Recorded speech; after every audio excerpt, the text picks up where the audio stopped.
Anti-Semitism is a virus that mutates.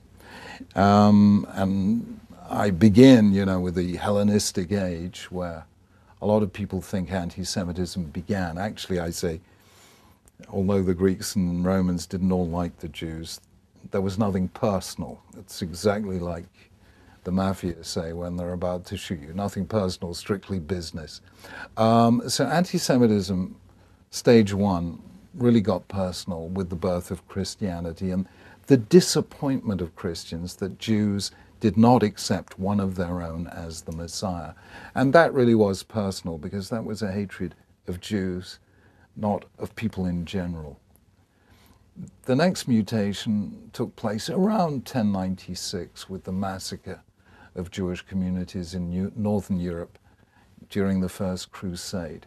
And that's when Jews became not just the people who rejected Christianity, but a demonic force. They became the infidel, the antichrist, the children of Satan who poisoned wells, desecrated the host, and killed Christian children to use their blood to make matzah, the blood libel. That was demonic anti-Judaism. Mutation 3, we can date to 1879 with the birth of this new word, anti-Semitism.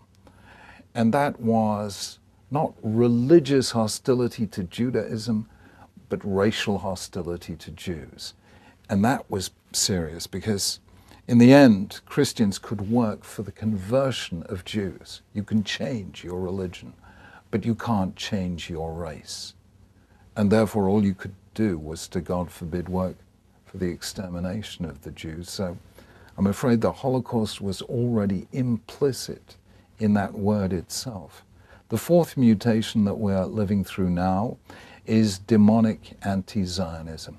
It's focused not on Jews as individuals, but Jews as a nation in their own sovereign state, and it accuses Israel of essentially all the ills that medieval Christians, we don't poison wells, but we do poison the world peace. We were responsible for every kind of distress in the universe. 70% of Pakistanis in the days following 9/11 thought that it had been done by the Israelis. The Israelis were blamed for the tsunami at the end of 2004.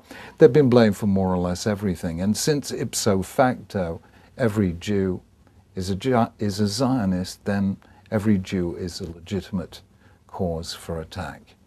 And that is the new anti-Semitism that's been born in our time.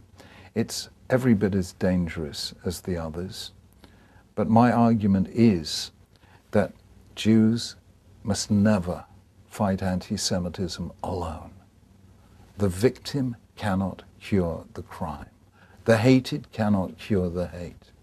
And so I'm glad to say Britain has become the first country, and surely won't be the last, where the fight against anti-Semitism is led by non-Jews.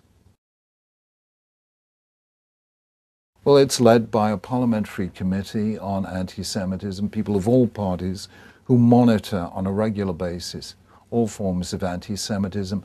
That report is fed back into government, which assembles an interdepartmental committee, all the departments of government that have any bearing on it, education, health, home office, and all that stuff. And all of those committees come together and interface with the Jewish organizations that deal with the symptoms of anti-Semitism. So it is basically a government-led activity.